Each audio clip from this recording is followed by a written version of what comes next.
আল্লাহর নবী সাল্লাল্লাহু আলাইহি ওয়াসাল্লাম 737 নম্বর হাদিস, সহিহ মুসলিম 525 নম্বর হাদিস, আবু দাউদের মধ্যে আসছে, নবী আলাইহিস সালাতু ওয়াস সালাম বলছেন যে মান ক্বালা হিনা ইয়াসমাউল মুয়াজ্জিন, কোন ব্যক্তি যদি মুয়াজ্জিনের কণ্ঠে আযান শুনে, যে কোনো ব্যক্তি যদি মুয়াজ্জিনের কণ্ঠে আযান শুনতে পায়, তো মাইকে আযান হলে আপনাদের এই এলাকায় এমন কোন মানুষ বাকি আছে যে আযান শুনে না?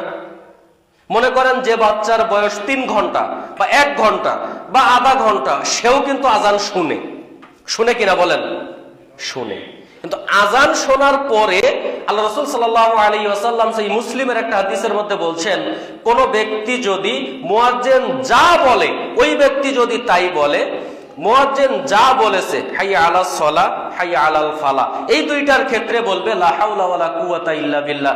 এই বাক্যগুলা যদি সে মান কলবিহি, সে যদি অন্তর থেকে বিশ্বাস করে বলে, অন্তরে ভয় ভীতি নিয়ে যদি সে বলে, আল্লাহ রাসূল বলছেন দাখালাল জান্নাহ, ওই ব্যক্তিকে আল্লাহ জান্নাতে দিবেন। সুবহানাল্লাহ।